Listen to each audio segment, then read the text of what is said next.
Subscribe કરો એ hi news India channel ને પછી યુટ્યુબ એપ પર બેલ આઇકોન નું બટન દબાવો અને નિહાળો એ hi news India channel. Audio Jungle.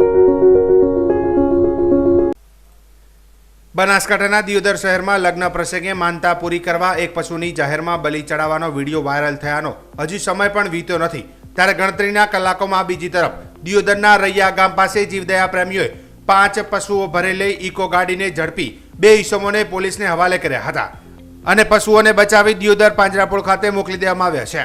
દિયોદરના Raiya ગામ પાસે એક ઇકો ગાડીમાં ડીસા તાલુકાના ગવાડી ગામના 2 ઈસમો 5 પશુઓને ખીચોખીચ ભરીને લઈ જવામાં આવતા હોવાની વિગતો જીવદયા પ્રેમીઓને મળતા જીવદયા પ્રેમીઓએ રૈયા ગામ પાસે ઇકો ગાડીને રોકાવી 5 પશુઓને લઈ જવાતા બચાવ્યા હતા, જેમાં જીવદયા પ્રેમીઓએ આ બાબતની જાણ દિયોદર પોલીસને કરતા દિયોદર પોલીસે ગવાડી વિસ્તારમાં રહેતા આફતાબ અબ્દુલ હમીદ કુરેશી તથા મોહમ્મદ ફરીમ તહીર હુસેન શેખ નામના 2 ઈસમોની અટકાયત કરી તેમના વિરુદ્ધમાં પોલીસ કાર્યવાહી હાથ ધરવામાં આવી હતી. આજે દિયોદર તાલુકામાંથી હું જોશી જીવણભાઈ કરશનભાઈ બોલી રહ્યો છું. જીવદયા પ્રેમી અને ગૌરક્ષકમાં પણ હું સંકળાયેલો છું. બરાબર, આજની તારીખમાં એવું કહેવા માંગુ છું, 21 તારીખના દિવસે એક દિયોદરની અંદર ન બનવાની ઘટના બની હતી, એમાં એક બકરાની બલિ ચડાવવામાં આવી હતી. એની લોકોએ મળી અને પોલીસને એફઆઈ કરાઈ અને કમ્પ્લેન કાયદેસરની કાર્યવાહી કરી અને પોલીસના હવાલે કર્યા બાદ બીજો રાતનો 21 તારીખની આજે ગઈ રાતે એવી ઘટના બની તે ગૌરક્ષકો અને જીવદયા પ્રેમીઓએ શંકા પડી એટલે ઇકો ગાડી રિયા જતા રોકી તો એમાંથી 4 ઘેટા, એક બકરો, 5 જીવો અબોલ જીવોને લઈ અને આ કાયદેસરની કાર્યવાહી કરવા માટે પોલીસના હવાલે સોંપવામાં આવ્યા છે. આવો અસામાજિક તત્વોના કારણે નવા અવારનવાર આવા કિસ્સા ઉત્તર ગુજરાતમાં બનાસકાંઠામાં કેમ બને છે? આ ચૂંટણી નજીક આવી છે, સરકાર શ્રી જોરદાર કામ કરી રહી છે, સરકાર જોરદાર ચાલી રહી છે. આ સરકારને બદનામ કરવા માટે કરે છે કે હિન્દુઓને ઇસ્કોરવા માટે કરે છે? આ કોઈ સમજણ પડતી નથી અને આના માટે કાયદેસરની કાર્યવાહી પોલીસને અને સરકારશ્રીને નમ્ર વિનંતી કરીને કહેવામાં આવે છે કે આની કાયદેસરની કાર્યવાહી થવી જોઈએ. બનાસકાંઠા જિલ્લામાં અખાદ્ય પદાર્થોનું વેચાણ બે રોકટોક ચાલી રહ્યું હોય છે, ત્યારે પુરવઠા વિભાગ દ્વારા અખાદ્ય પદાર્થોના વેચાણને અટકાવવા માટે સઘન ચેકિંગ હાથ ધરવામાં આવી રહ્યું છે.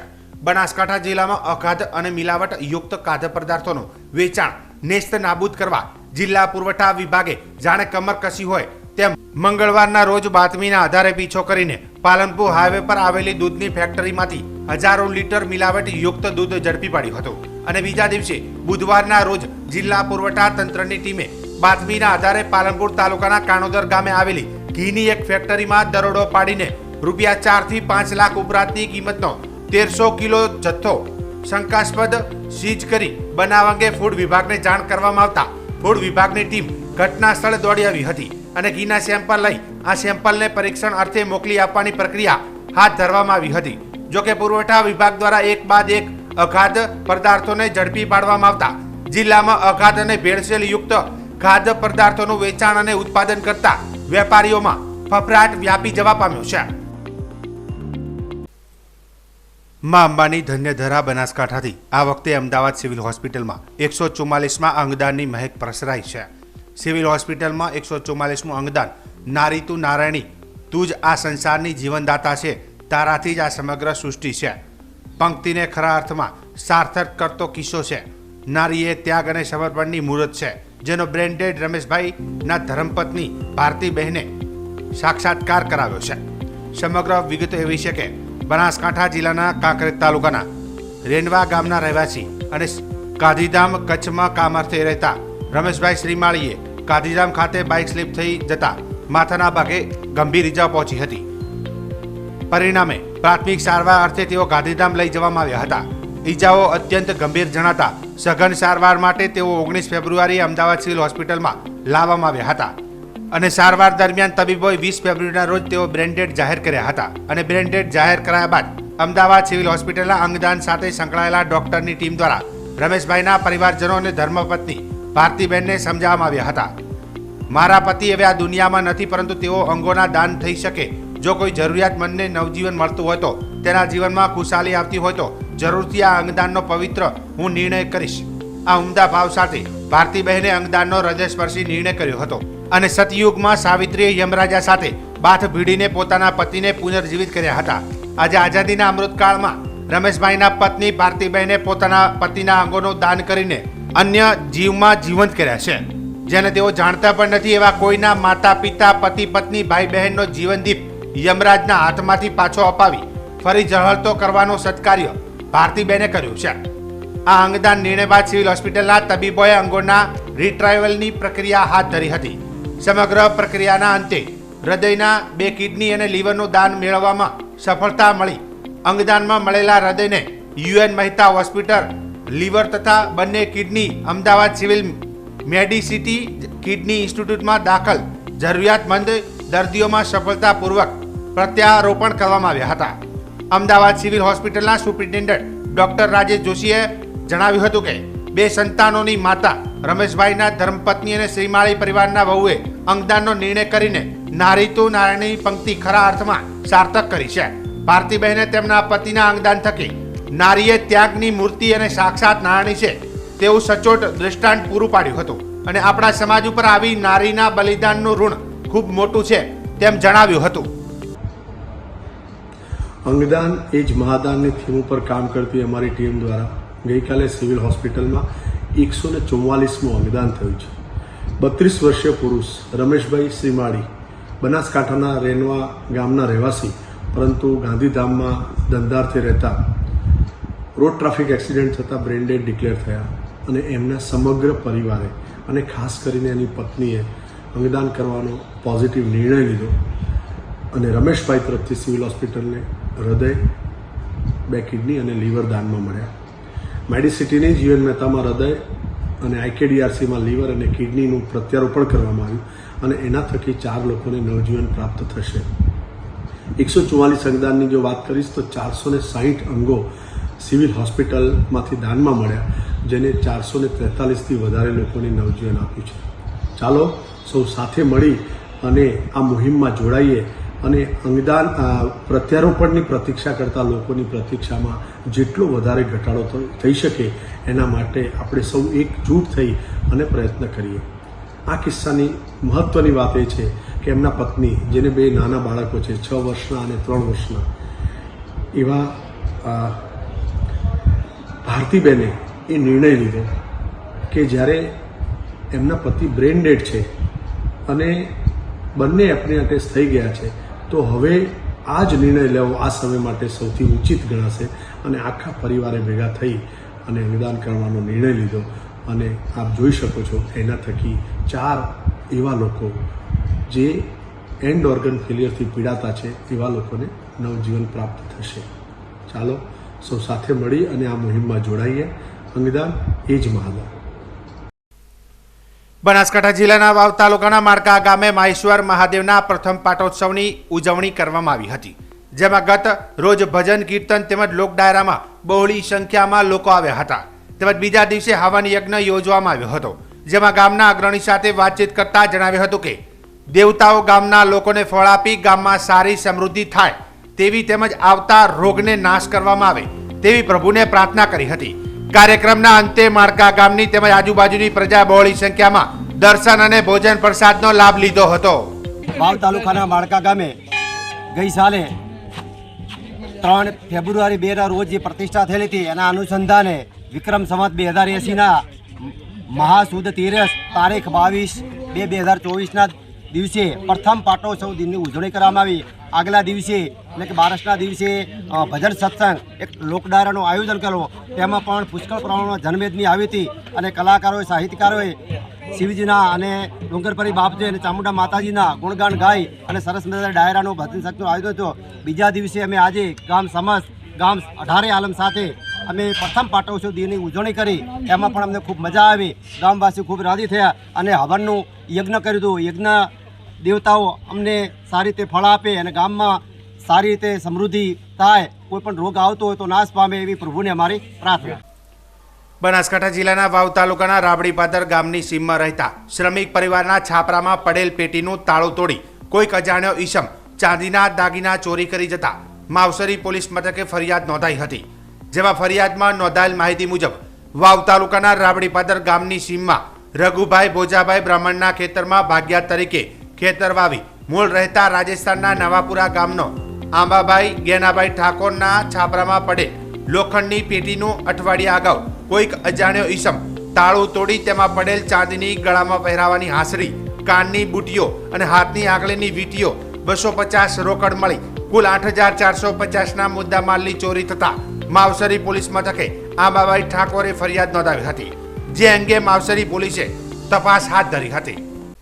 બનાસકાંઠા જિલ્લાના દિયોદરના લુહારવાસમાં શીખ માણસો દ્વારા લગ્ન પ્રસંગે માનતા પૂરી કરવા માટે એક બકરાની બલિ ચડાવવાનો જાહેરમાં વિડીયો બનાવી વિડીયો સોશિયલ મીડિયામાં વાયરલ થતા દિયોદરના વિવિધ હિન્દુ સંગઠન સાથે સ્થાનિક નગરજનો અને જીવદયા પ્રેમીઓમાં ભારે રોષ જોવા મળી રહ્યો હતો.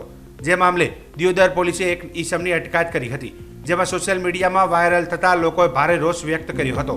ત્યારબાદ દિયોદર આઝાદ ચોક ખાતે પરશુરામ પરિવાર, દિયોદર નગરજનો, ભારતીય જનતા પાર્ટી દિયોદર, હિન્દુ સંગઠન દિયોદર સહિત વિવિધ સંગઠનના માણસો એકઠા થઈ રેલી યોજી જાહેરમાં બલિ ચડાવનાર તથા વિડીયોમાં દેખાતા અન્ય ઈસમો સામે કડક કાર્યવાહી કરવાની માંગને લઈને દિયોદર પ્રાંત અધિકારીને આવેદનપત્ર પાઠવ્યું હતું, જેમાં વિવિધ સંગઠનોએ રોષ ઠાલવતા જણાવ્યું હતું કે સોશિયલ મીડિયામાં વાયરલ થયેલા આ વિડીયોમાં હિન્દુ સમાજ અને જીવદયા પ્રેમીઓ અને જનતામાં મોટો આઘાત લાગ્યો છે. દિયોદર પોલીસે માત્ર એક આરોપીની ઝડપી કાર્યવાહી કરી છે, જેમાં વિડીયોમાં અન્ય લોકો પણ જોવા મળે છે.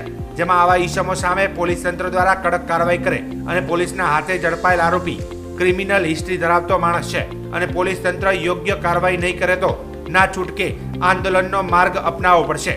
આ ઘટનાને લઈને કોઈ અનિચ્છનીય ઘટના બનશે તો તેની જવાબદારી તંત્રની રહેશે. ત્યારે આજે વિવિધ સંગઠનો, આગેવાનો, ભાજપના હોદ્દેદારો, કાર્યકરો અને હિન્દુ સમાજના લોકો મોટી સંખ્યામાં જોડાયા હતા અને ન્યાયની માંગણી કરી હતી. આ ઘટનાને લઈને દિયોદર પરશુરામ પરિવાર, પરાગભાઈ જોશી, દિયોદર તાલુકા ભાજપ પ્રમુખ ડોક્ટર હસુભાઈ પટેલ, અમૃતભાઈ ભાટી, ગૌરક્ષક રમેશભાઈ ભાટી, અખિરાજ વાઘેલા, હિન્દુ સમાજના જીવનભાઈ જોશી, દિયોદર વિશ્વ હિન્દુ પરિષદના કાર્યકરો, લોકો મોટી સંખ્યામાં જોડાઈ પ્રાંત અધિકારીને આવેદનપત્ર આપ્યું હતું. છેલ્લા 2 દિવસથી સોશિયલ મીડિયાની અંદર એક વિડીયો વાયરલ થયેલો છે, જે દિયોદર બજારની પોલીસ સ્ટેશનની 200 થી 300 મીટર હદની અંદર જે ખુલ્લેઆમ તલવાર વડે એક નિર્દય પશુની હત્યા કરી અને એ લોકો જે લગ્ન પ્રસંગે કંઈક પ્રોગ્રામ હતો એ વિડીયો વાયરલ થતા જીવદયા પ્રેમી અને દિયોદર તાલુકાની દરેક જનતાની અંદર રોષ ભભૂકી ઉઠ્યો છે. અને આ વિડીયો વાયરલ થવાના કારણે કાલે તાત્કાલિક અમને જીવદયા પ્રેમીઓને અને દિયોદર તાલુકાની જનતાને જાણ થતા અમે ઘટના સ્થળ ઉપર જઈ અને પોલીસને જાણ કરી અને પોલીસને જાણ કરતા એક આરોપીની ધરપકડ કરેલી છે. આ લોકો ક્યાંના છે, કેટલા સમયથી દિયોદરની અંદર રહે છે, કોણ છે તેની કઈ માહિતી અમને નથી. એટલે પોલીસને અને તંત્રને અમારી રજૂઆત છે કે આ લોકો કોણ છે, ક્યાંથી આવેલા છે, શું ક્રાઇમ કરે છે. અરે એ લોકો 4 થી 5 એમની જોડે પિકઅપ ડાલા છે, દિવસે અને રાત્રે પશુઓની તસ્કરી કરવી આરો એમનો ધંધો છે. અગાઉ પણ 1 થી 2 વાર અમે રાત્રે આ લોકોને રોકેલા છે. તેથી તંત્રને વિનંતી કે આ લોકોની ઉપર કાયદેસરની કાર્યવાહી કરવામાં આવે અને જેમ બને તેમ 2 થી 3 દિવસની અંદર જો અમને ન્યાય નહીં મળે તો અમે દિયોદર બંધનું એલાન પણ આપીશું. ગઈકાલે જે જાહેરમાં બકરાની હત્યા થઈ, તો જાહેરમાં હત્યા કર્યા પછી જે લોકો આનંદનો માહોલ ઊભો કર્યો, એ લોકો એવું લાગ્યું મને કે જો આનંદ થયા હોય. ખરેખર આપણા તમામ સમાજોને એક દિલ દુખાણું છે, એમને લાગણીને દુઃખ થયું છે. જાહેરમાં આ રીતે પશુની હત્યા કરીને જો એ લોકો આનંદ કરતા હોય તો આપણા માટે ખરેખર નિંદનીય ઘટના છે. અને આજે હું તમામ સમાજ વતી કહેવા માગું છું કે આપ સૌ એનો વિરોધ કરવો જોઈએ. અમે અહીંયા આજે પ્રાંત સાહેબને આવેદનપત્ર આપ્યું છે, એમને કાયદેસરની કાર્યવાહી થવી જોઈએ. જે લોકો સામેલ છે એમને કડક સજા થવી જોઈએ. અને એ લોકો જે એવું માને છે કે એ લોકોને જે કામો છે સારા કામો કરતા નથી ને જાહેરમાં આ રીતે જો હત્યા કરે તો તરવાર લઈને ફરે તો ગામમાં એક ડરનો માહોલ પણ પેદા થાય એવું અમને લાગી રહ્યું છે. તો સત્વરે એમને ખરેખર અહીંથી ગામમાંથી દૂર કરવા જોઈએ અને સત્વરે સજા કરવી જોઈએ એવી અમે કલેક્ટર સાહેબને માગણી કરી છે. ખરેખર તો આખા દિયોદર પથકની અંદર રોષ ફેલાયેલો છે. આ રીતે જાહેર એક નિર્દય રીતે એક પશુની હત્યા કરવી, એનો વિડીયો બનાવવો, સોશિયલ મીડિયા ઉપર મૂકવો અને અમને તો નવાઈ લાગે છે કે લગભગ 20 શીખ માણસો છે, ખાલિસ્તાની હોય એવા એમના દેખાવ છે. ચોરીના ધંધા, લૂંટફાટના ધંધા લોકો કરે છે. પોલીસે એક જ માણસને ખાલી એરેસ્ટ કર્યો છે અને એ મને સમાચાર જાણવા મળ્યા એ પ્રમાણે તો કે એને જામીન લઈને પોલીસે છોડી મૂક્યો છે. ખરેખર હિન્દુ પ્રજાની અંદર ખૂબ રોષ છે અને તંત્રએ તાત્કાલિક આની નોંધ લઈ અને એ લોકોને જબ્બે કરવા પડી, નહીંતર પછી કોઈ અનિચ્છનીય જો કોઈ બનાવ બને તો એ જવાબદાર તંત્ર રહેશે. જે વિડીયો વાયરલ થયો હતો એ ત્યાંથી લગભગ હિન્દુ સમાજના તમામ બનાસકાંઠા તમામ લોકોને તમામ સમાજના લોકોની લાગણી દુભાઈ છે. એક ઇસમ જાહેરમાં એક પશુની નિર્બલ પશુની હત્યા કરે છે અને હત્યા પછી તમામ એના ઠેકેદારો જો આનંદ માનતા હોય અને આવું જો જાહેરમાં થતું હોય તો પોલીસે પણ કાયદેસરની કાર્યવાહી કરવી જોઈએ. જે લોકો આમાં સામેલ છે એ લોકોને કડકમાં કડક સજા કરવી જોઈએ. નહીંતર જે આ સમાજ છે કદાચ આવતીકાલે નહીં તો થોડા સમય પછી એનો કાયદો પણ હાથમાં લે અને કોઈક બને તો જે તે જવાબદારી તંત્રની રહેશે. અને આજે ગામના તમામ વેપારીગણો અને તમામ સમાજના લોકો એકત્રિત થઈ જાહેરમાં રેલી કાઢી છે અને જાહેરમાં અમે સૌ એની નિંદા કરીએ છીએ અને વિનંતી કરી સરકારને કે કડકમાં કડક સત્વરે સજા થવી જોઈએ. અને કદાચ પારકભાઈએ કહ્યું એમ જો કદાચ એને જો છૂટો મૂક્યો હોય તો તરત એને જેલને હવાલે કરવો જોઈએ. સામેલ તમામ લોકોને, અને હું તો પંચાયતની વિનંતી કરું છું કે આવા જો ગામમાં લોકો રહેતા હોય તો એ લોકોને તરત જ દિયોદર ગામ છોડાવવું જોઈએ. નહીંતર ગામના જાગૃત લોકોએ કદાચ ભેગા થઈને ગામ છોડાવે તો એવો બનાવ બને તો એ બનાવ ન બને. સબસ્ક્રાઇબ કરો એ હાઈ ન્યૂઝ ઇન્ડિયા ચેનલ ને, પછી યુટ્યુબ એપ પર બેલ આઇકોન નું બટન દબાવો અને નિહાળો એ હાઈ ન્યૂઝ ઇન્ડિયા ચેનલ.